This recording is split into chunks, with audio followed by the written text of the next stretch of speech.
ये कहानी है एक किसान की जो कि बहुत मेहनती था।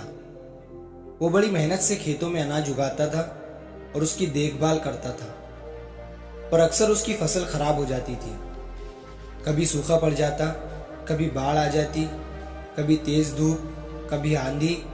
कोई ना कोई कारण से उसकी फसल खराब हो ही जाती। एक दिन वो किसान पेड़ के नीचे बैठकर अपनी बर्बाद हुई फसल को देख रहा था और तभी वो गुस्से में आसमान की तरफ देखकर ईश्वर से कहता है कि मालिक, लोग तुझे महान मानते हैं, सर्वज्ञानी मानते हैं, सबसे बड़ा मानते हैं, कहते हैं कि आप सब जानते हैं, लेकिन मुझे ऐसा लगता है कि आपको कुछ भी नहीं पता है। मुझे ये लगता है कि आपको तो ये भी नहीं पता है कि फसल कैसे उगती है। अगर आप ये जानते होते तो हर समय जो बाढ़, आंधी और तूफान आते हैं वो कभी नहीं आते। आप नहीं जानते कि कितना नुकसान उठाना पड़ता है हम किसानों को।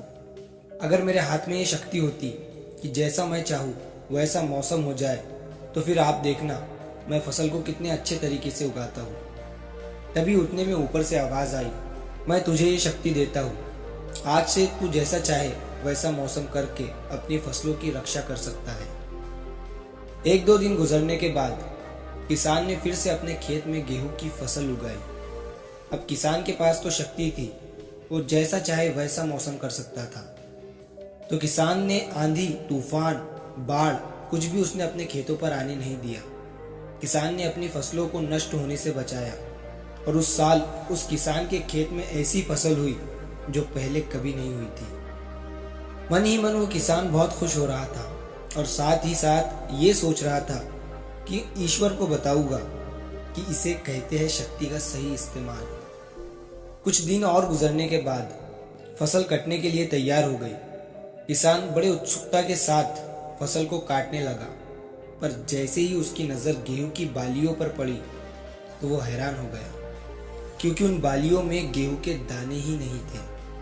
गेहूं के एक भी बाली के अंदर गेहूं का दाना नहीं था। सारी बालियां अंदर से खाली थी। अब वो किसान बड़ा परेशान हो गया और फिर से ईश्वर को पुकारने लगा।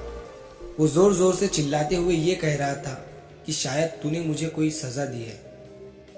तभी ऊपर से आवाज आई कि मैंने तुम्हें कोई सजा नहीं दी है, बल्कि इसके जिम्मेदार तो तुम खुद हो।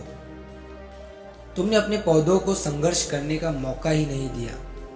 ना तो तुमने उन्हें आंधियों से जूझने दिया और ना ही तेज बारिश से सहने दिया और ना ही धूप में तपने दिया। एक भी चुनौती का सामना तुमने उन्हें नहीं करने दिया।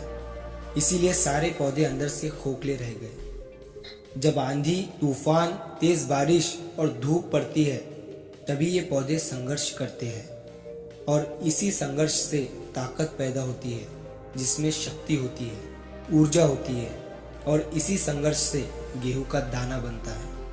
तूने उन्हें बुरे वक्त से गुजरने ही नहीं दिया जहां उनका जन्म होता। सारी बालियां इसीलिए खोखली रह गई क्योंकि तुमने अपने पौधों को संघर्ष कराया ही नहीं। सेम यही चीज दोस्तों हमारे साथ भी होती है।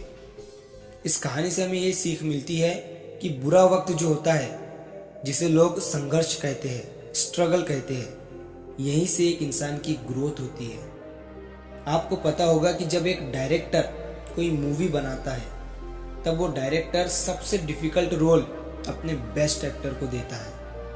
तो जब भी आपको ऐसा लगे कि आपकी ज़िंदगी में तकलीफ़ें हैं, बहुत ज़्यादा प्रॉब्लम्स हैं और आपकी किस्मत ख़राब है, तब खुश हो जाइए, क्योंकि उस ईश्वर ने ये सारी प्रॉब्लम्स आपकी ही लाइफ में क्यों दिया है। क्योंकि उसे पता है कि आप इन सब को पार करके आगे निकल सकते हो। और ज़रा सोच कर देखिए, अगर आपकी